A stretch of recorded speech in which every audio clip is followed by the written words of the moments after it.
Today, I would like to show you a very easy technique of how to attach a crown, hat block, and a brim together. Sometimes you might want to use different hat blocks, a different crown and a different brim, and learn a technique of how to attach them together so during the blocking process, a crown and a brim do not move and securely stay attached during the process of manipulating the felt, stretching it over the wooden hat block.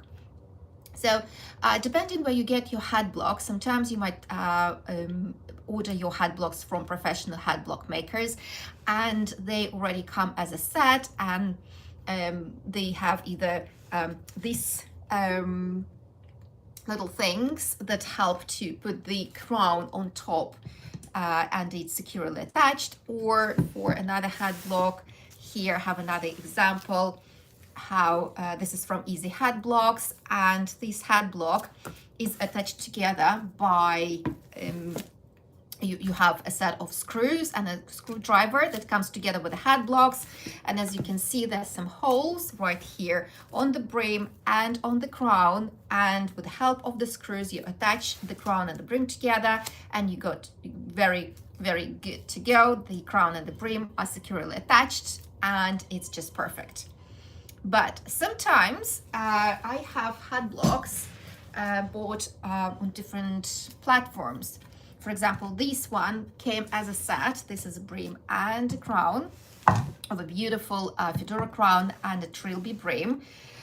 They work wonderfully together because there's some holes made in the crown, and what you do, you simply place the crown on top of the brim.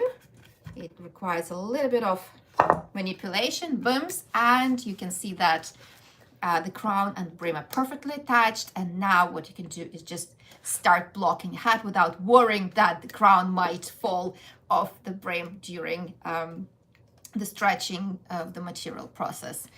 But I have a particular hat that I have to make for my customer. It's going to be this particular brim, trilby brim, but this type of crown, and then I want to hand shape the crown to make a very bespoke, beautiful fedora hat.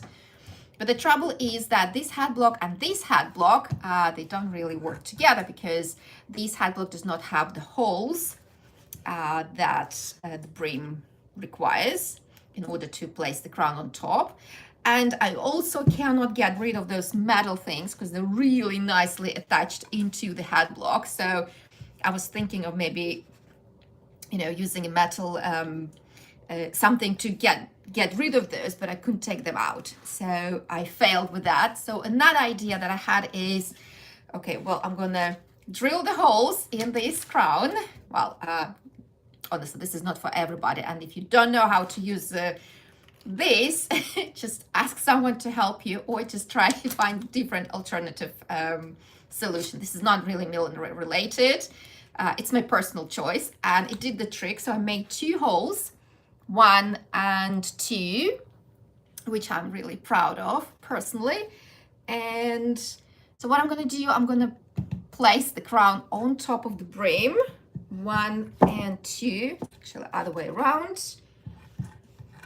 It took some time to place the marks in order to drill a perfect holes in the hat block, so it's in the middle, it's securely attached. So it took some time, but I'm pretty much happy with the results. And so this is step number 1. It just made it easier for me to drill the holes and place it on top, but still it slightly moves. So there's another way of how I can attach crown and brim together by securely attaching both parts so it doesn't move.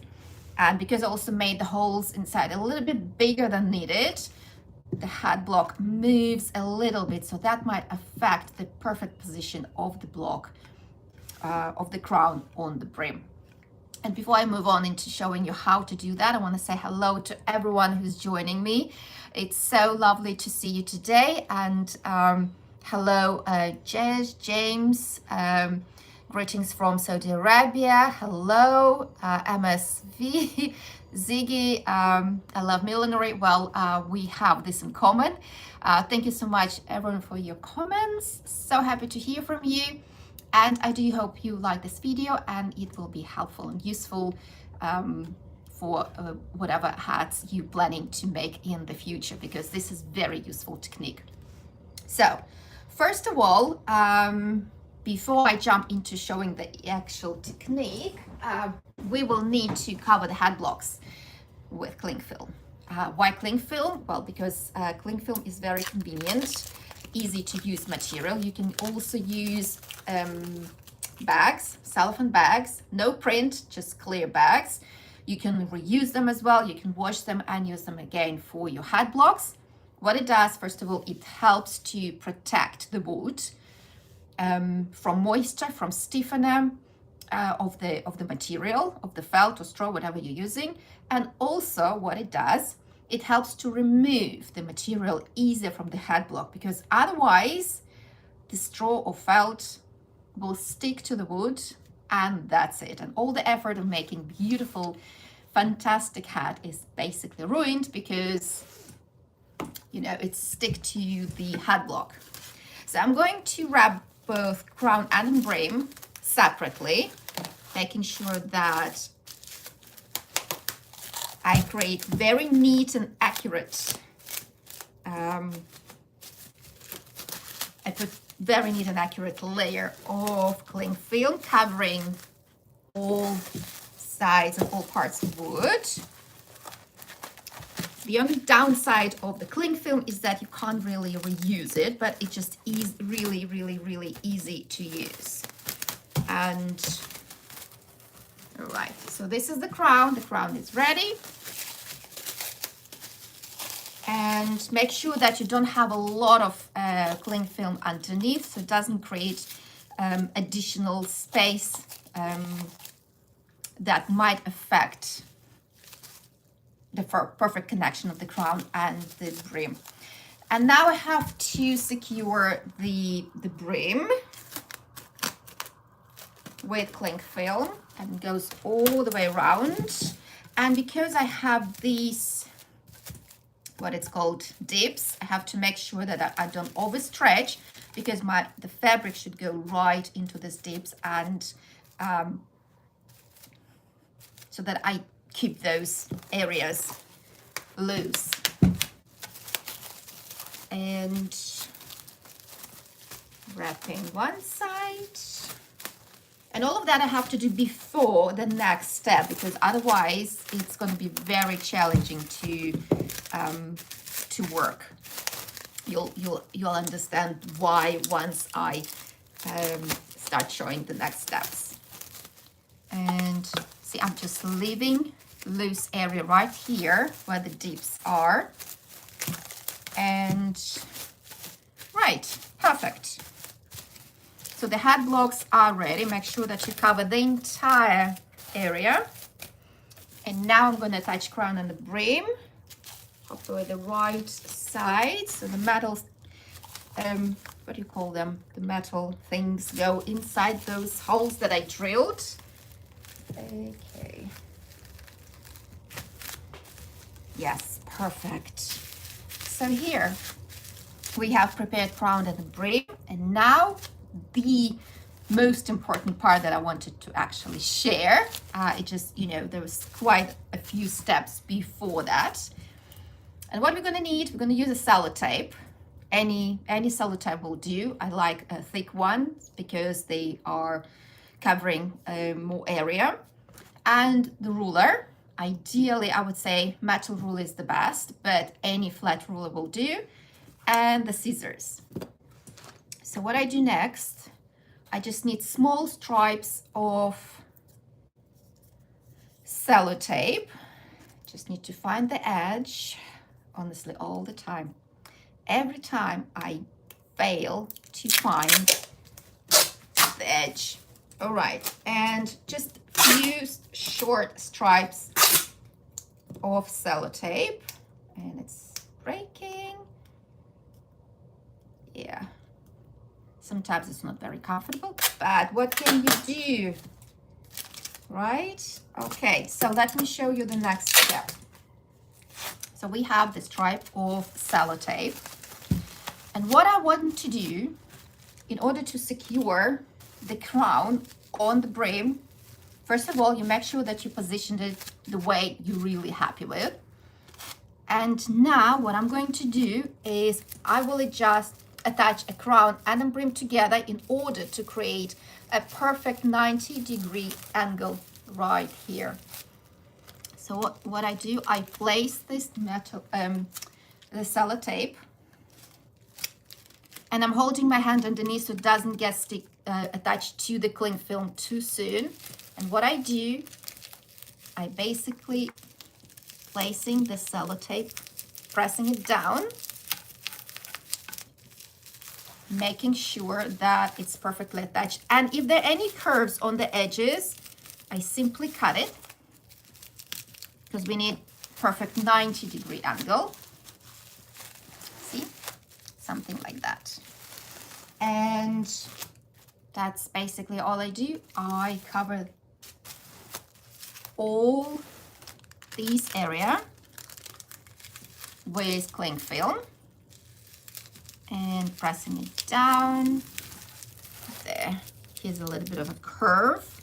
And that's why I like the metal ruler, because it has this corner. It's quite sharp, so it can easily break a sellotape if I need to. And I carry on until I finish the entire circle. See, like that. This bit curvy. So what it does, it helps to secure the crown positioned perfectly where I want the crown to stay on the brim, so it does not move. So for example, if you have a head block and a crown without any metal spikes, or you can't really use screws, and you just have loose crown and a brim, like here for example, so you have to position the brim and the crown somehow so it does not move, right? So this is where you can use this technique with sellotape and a ruler and a scissors. Of course, you have to position it perfectly so it's aligned in the center, the crown and the brim, and use the sellotape technique around it so it holds the crown right where you want it to be. It's very easy and it's very effective, and it really, really does the job. I do it all the time when I need to place two head blocks together that I cannot attach with screws or anything or other. Where was the ruler? Okay, I lost the ruler. Well, it doesn't matter. I can use something else. I can use scissors, for example. Anything that has a flat surface that can help to press down the sellotape. That's it, and you simply carry on. And if you feel that the area is too loose or there's a curve, so you just make a cut with the scissors like that and carry on. So I hope the technique is helpful, and next time you are about to make a hat and you have two hat blocks that you don't really know how to attach together, but you really want to use this crown and this brim, this is technique for you to try. And do let me know in the comments if it worked for you and what you feel and what you think about this technique. And I hope it was useful. And well, there it is. Now the hat block is securely attached and I can start making a hat. And I already have the felt. It's going to be beautiful black hat. It's already wet. I just need to stiffen it and start blocking a beautiful, beautiful hat. So this is it for today. Thank you so much for watching, and I hope to see you next time during my next video. And if you have any questions, feel free to reach out and to sign up for my channel. And I'll see you soon. Wishing you all the best, and bye.